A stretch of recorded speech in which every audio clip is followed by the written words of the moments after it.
Lisa has moved to a new town where she's trying to make new friends and she can't find a love interest, so she takes interest in a deceased man's gravestone, which eventually gets struck by lightning and he comes to life, in which she has to take care of him and find him some new body parts.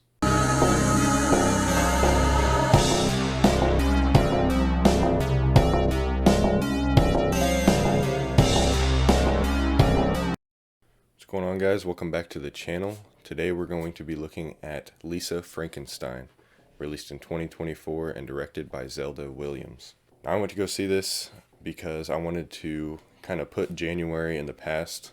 As usual, January was a horrible movie month this year, and I just kind of wanted to get that taste out of my mouth, go see this one. It looked like a fun trailer. Another thing that intrigued me was that it was directed by Zelda Williams, which I wasn't aware is Robin Williams' daughter, so that really intrigued me last minute. It looked like a fun enough horror comedy, and for the most part it was. So you're following the story of Lisa, in which she has moved to this new town, and she is trying to adjust to it, and she's going to these parties, and she can't really find anyone that she's interested in.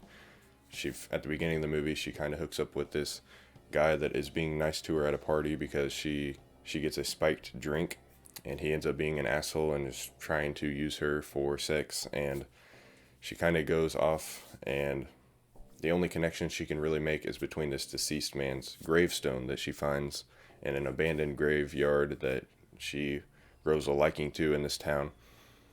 And one night it gets struck by lightning and he comes to life and shows up in her room. And from there on, it's just a wild ride of them going on a murder spree, taking revenge, and getting new body parts for this deceased man, zombie, whatever you want to call it. And he slowly becomes more and more human and gets his life back as he gets more parts. And I thought that was a fun aspect for the movie. It's definitely different. It was definitely a unique movie experience. And for the most part, I think it worked. It's definitely not my type of movie, but it was a blast to watch. It was fun. I didn't find myself bored at all. It was quick. It was a good movie just to wash the taste of January 2024 out of our mouth. So the movie is basically following Lisa and her stepsister, in which her stepmom is kind of an asshole to her and is always harsh on her and never seeing her side of the story and only seeing her problems and what she does wrong. And her real dad is kind of a wuss to his wife, which is her stepmom. And it's kind of Lisa and her stepsister going along, and her stepsister is a cheerleader and popular girl. She's trying to get her out there and meet new friends.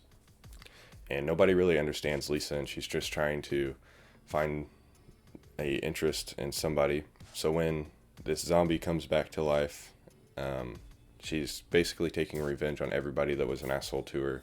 Her stepmom, the guy that she met at the beginning of the movie that tried to use her, and other people that are just in their way of trying to meet their goal that they're trying to make. And there are some funny moments in this movie for sure.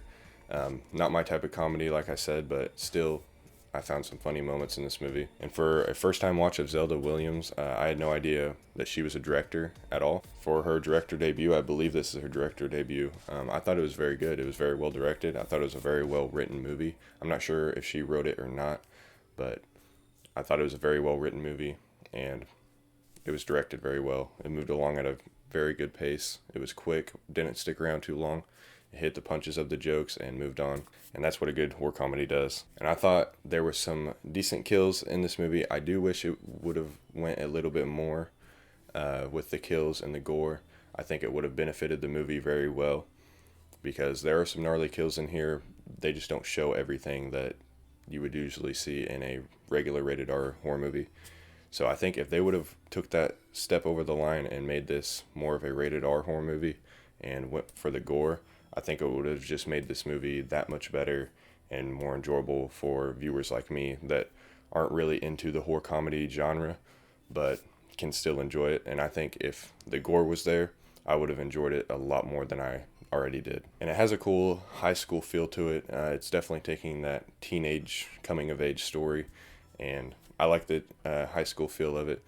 Lisa is kind of becoming more and more an outrovert, or extrovert, as I should say, and she begins as an introvert. So Lisa is actually going after this popular guy of the high school, and that is her love interest, and that's who she's going after this whole time.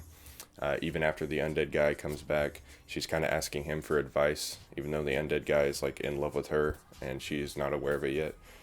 And she kind of becomes slowly an extrovert more than an introvert as she begins in the beginning of the movie, just trying to take these techniques that she's learning from people and going after this guy, trying to pull him in which she never gets to. And by the end of the movie, spoiler alert, she finds out that her stepsister actually gets with him, and that's where a very funny scene comes on. She takes revenge on him, and for those of you who have seen it, you know what I'm talking about. His kill is hilarious. And then by the end of the movie, she finds out that the undead guy is in love with her, and she slowly falls in love with him. They become together.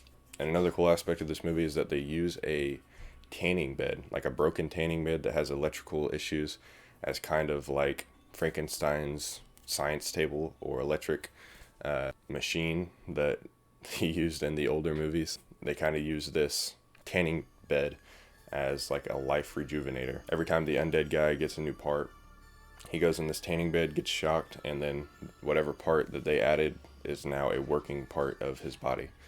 And I thought that was a pretty funny and cool aspect.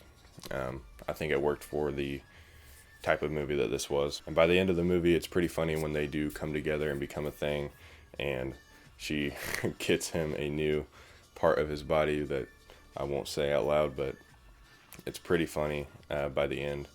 And then she eventually goes into the tanning bed to kill herself and come back as in the undead. And then by the end of the movie, the original undead guy is like a fully rejuvenated human body that is like a normal person now, and she is the undead by the end of the movie. I thought that was pretty funny by the end, and overall, it was just a lot of fun. So I had a lot of fun with Lisa Frankenstein. I'm going to give it a 3 out of 5 stars, a high 3 out of 5 stars, only because the horror comedy genre is just not my type. But while saying that, this is definitely one of the better ones that I've seen, and I enjoyed it. It was a funny watch. I recommend you guys go out and see it in theaters while it's in there. So let me know what you guys think of it. What kind of experience did you have with it? Did you think it was funny, or did you think it fell on its face and flopped?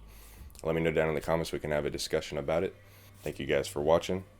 On the road to 500 subscribers, as you know, please help me out, and I will drop my top 25 horror movies of all time once I get there. Thank you guys for watching, and I will see you in the next one.